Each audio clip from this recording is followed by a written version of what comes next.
just give it a few, I'd say about 30 seconds, letting people join on in.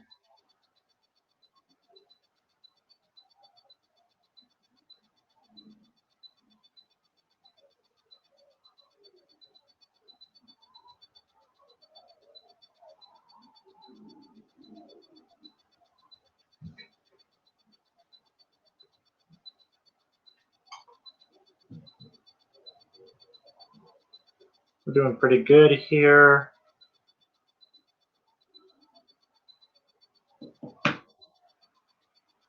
Beautiful. Getting some people to join on in, which is good. Welcome. Please invite your friends. This is a really never before done live stream. We're going to just test it out and see how successful it is and see how well liked it is and well received it is. Hi, Mary. Thanks for joining on in. Be telling some stories on my experiences in spreading truth. Been requested a lot.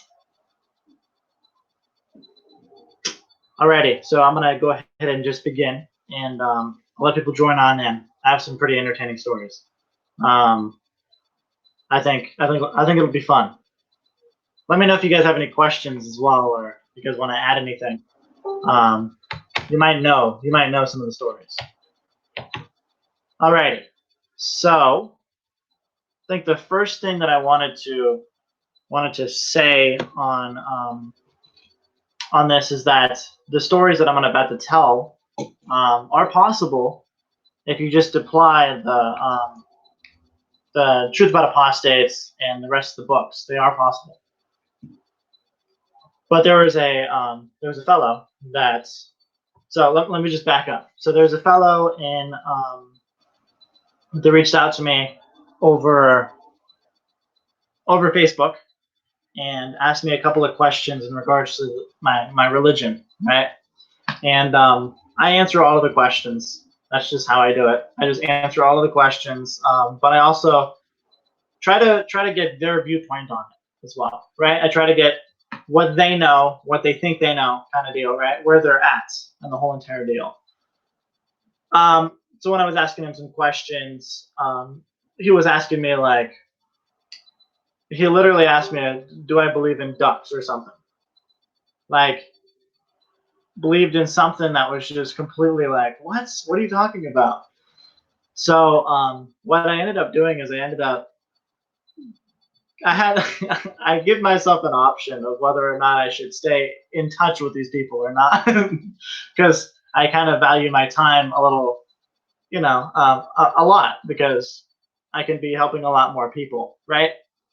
So there's this guy, and he just kept asking me these questions, and he just kept saying that he knew all about what I believed in.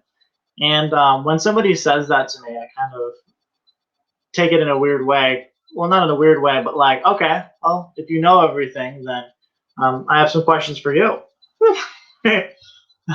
So I started asking him some questions about, basic beliefs that I believe in, and to see what he had to say about them, right? And since he knew everything, he would have been able to answer them, right? He didn't. He didn't very, very well at all, actually. I asked him, hey, so do I believe in God? Right? And he had said, no, you don't believe in God. No. And I'm like, okay, well, I do believe in God, and there's no point in my studies have I ever differed my beliefs in God, right? And what was interesting is he felt a little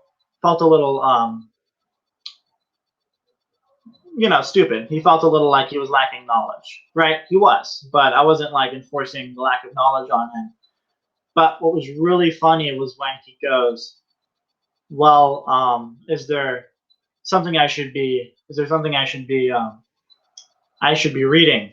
Because really, you guys have nothing available for me to read. And I go, what? And I go, we have nothing. So you're telling me my religion has nothing available for you to read? Well, we have books. We have books, as you can see behind me. But I gave him links and I told him we have books for him to read, and he literally freaked out that we had books available that people could read. He had no clue whatsoever that my religion was so open and so open to give him information. It was insane how lost he was, right? And at that moment in time, I was like, whoa, jeez. It's unbelievable how somebody could be that lost and believe that he was on the right path, right? So he ended up just going ahead and buying some books off of Amazon, and I think he read The Problems of Work, and then he did some volunteerministers.org courses, which was super cool. The free courses on there.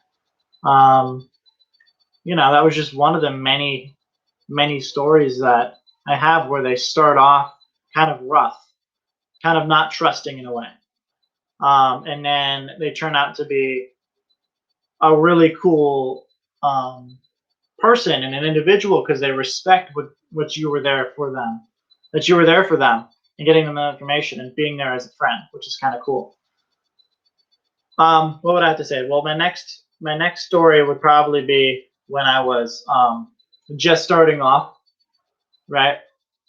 Just it was one of the stories, one of the many, but just starting off on this movement, and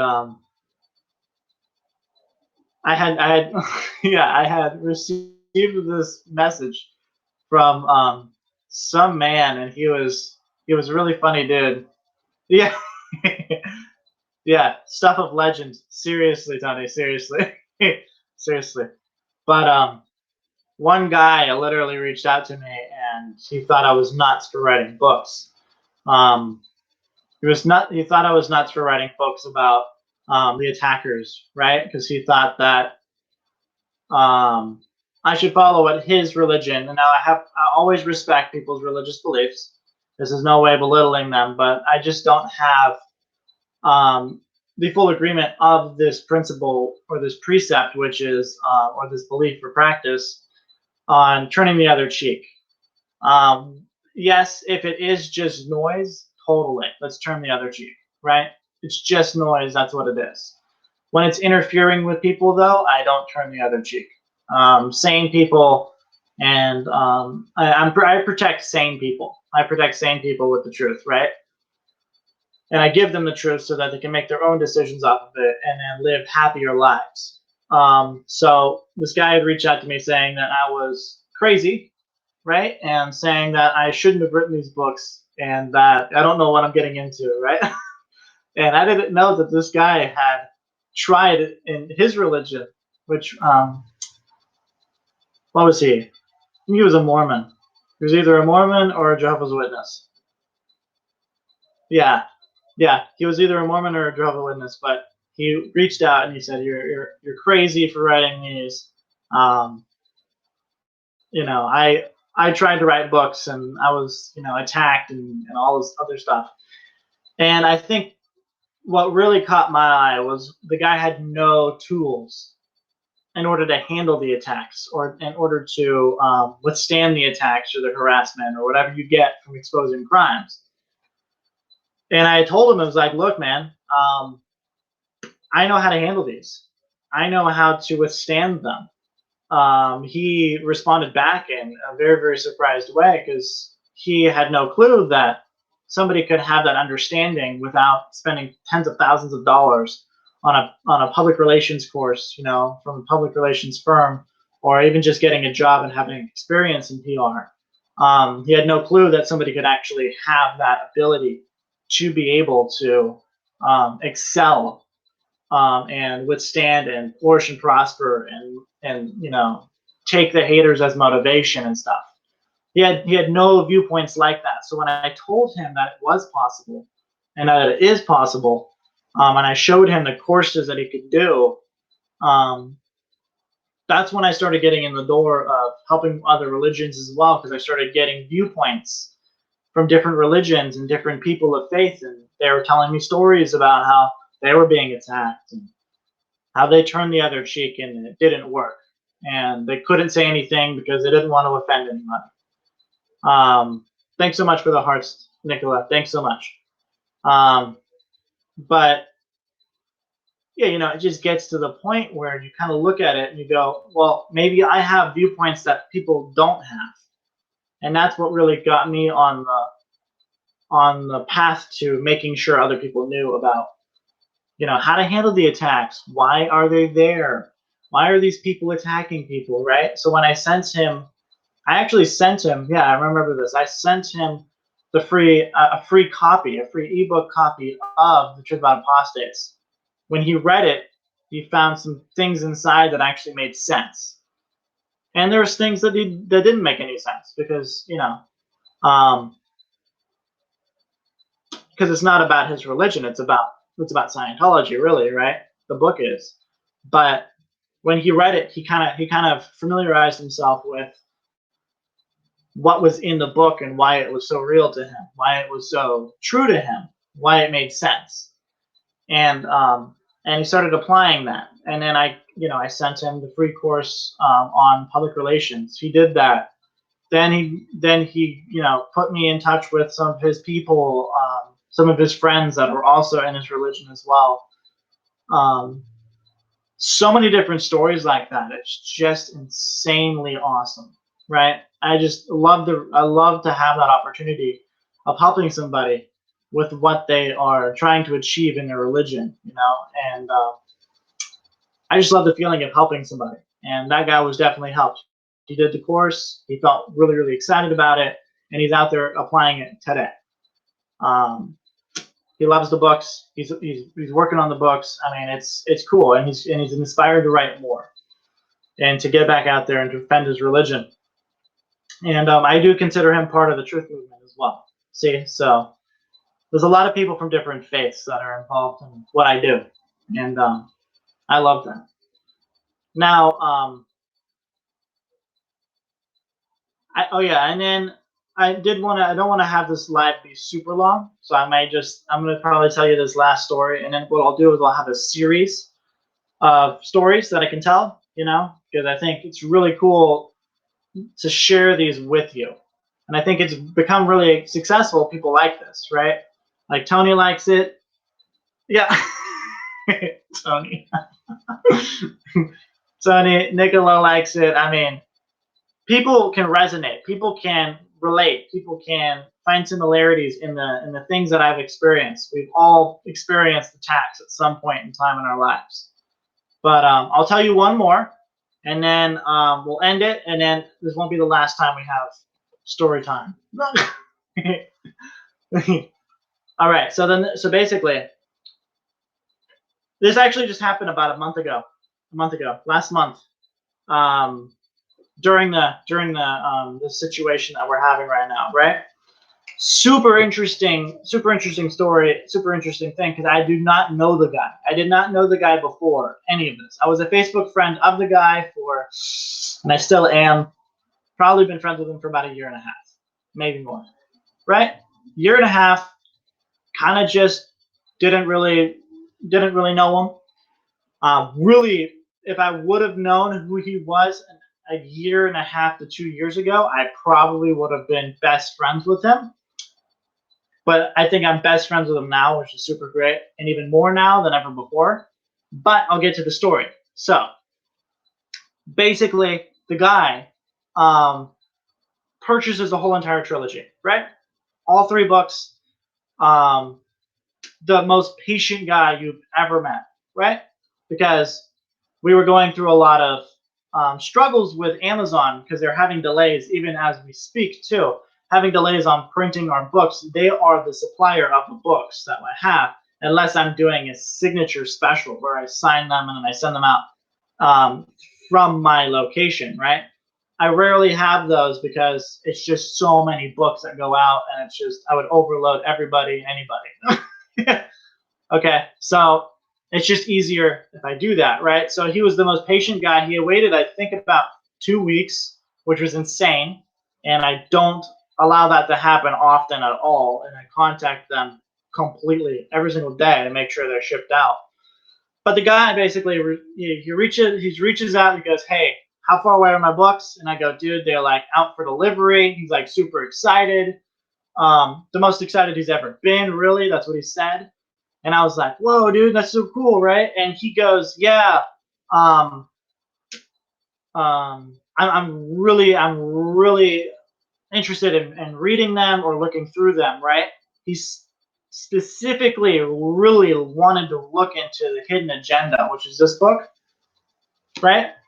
And I was like, I was questioning it a little bit, like, okay, what is he looking for in that book, right? And I was like, huh, it's like the most reach I've ever received from a fellow church member, right? And I was like, wow, this is, I mean, interesting, right? Because he was really interested in the hidden agenda, like he really wanted to just grab it and just devour it. It was like it was amazing, right? So when it arrived, when all three books arrived at his house, he said he ripped open the package, he pulled out the hidden agenda, and he skimmed through it and he cried. Yeah, let me say that again. He cried. He teared up. Um, he felt relief, and because there's another term for it, but I don't want to give anybody a misunderstood term. He felt relief. He felt like he was finally understanding what had occurred with attacks in the past. Right? It's insane. He opened it up and he goes, here, I'll try to find it. It's there's so many. It's just so many chapters in here. Hold on. He went into what's called, it's an entity that was around in the past, right? Um, and that it basically we went through an attack on that entity that we had as a church, and he was part of that. He was part of that entity. Basically, I'll just say that he was part of that entity, and he had no clue why they were receiving attacks. He literally had no clue why it ended so abruptly, why the attacks ended instantly, like right on the nail. Who was in charge of that, and why they happened in the first place? He had read the chapter. Oh my god, it was so cool. He read the chapter, and it was like, Ryan, I finally understand what occurred back then. Like I finally do. Like I actually understand what occurred. I actually changed. That actually changed my life. He says I have more respect than ever before for the church. And he's been in the church for like, he's a veteran. Okay. He went through his own personal, like, oh my gosh, whoa, what's going on kind of thing in the past, because he was going through a bunch. When you get attacked, it's an attack on you too. So you're going through your own stuff on it too, right? Not only the church, but you as a Scientologist, as you as a Jehovah's Witness or whatever. When your religion's being attacked, you're being attacked too, right? So he was feeling a lot of, oh, I'm being discriminated against. Oh, this is horrible or whatever, right? He was going through that. When he read that chapter, it went away. The feeling of miserable, man, these people are just evil, whatever, right? The attackers are just evil. It kind of just what is it? It was like a whole calmness had entered in. He kind of like calmed down. And it was like whoa, I understand now, right? So the hidden agenda saved his life, and I actually do honor him, and I do dedicate that chapter to him now. When I have this other version that's released, I'll release another version of the hidden agenda. I don't know, but towards the end of the year. It's really an amazing book as it is right now. I don't think I need to, but I'm going to dedicate that chapter to him. Probably won't say his name because I don't want him to get more attacks. But it's insane. It's insane how these materials are so basic, right? And so basic and so pure, but they create such amazing effects. Okay, such amazing effects. And I didn't start this to make $1 million. I didn't start this to make millions. I didn't start this as a get rich quick thingamadib. I wrote these materials so I could stand up for religious freedom for everybody, right? And I wanted to get the truth out there. And as you can see in this world, things aren't free, right? We have to exchange energy and flow to things that make us better, make the movement stronger, make our project stronger, make our purposes stronger. I mean, that's how it is, right? That's what we have to do. So yeah, they cost not that much compared to the value that's inside or whatever, but these materials seriously save lives. And if you want to find out more, I think I have uh, I'd say about 30, maybe 40 successes online from people that sent me stuff on Messenger, email. I mean, anywhere and everywhere I can receive a message, I'm pretty sure I have messages, and that's where I get them from. I go copy and I paste them in Facebook, as a post, so you can see them. Go through my Facebook, find that out, see more stories. I'll come up with some more videos, and we'll have a whole story series so that everybody can listen in, get inspired, see more for themselves, gain more confidence and effectiveness, and so on and so forth.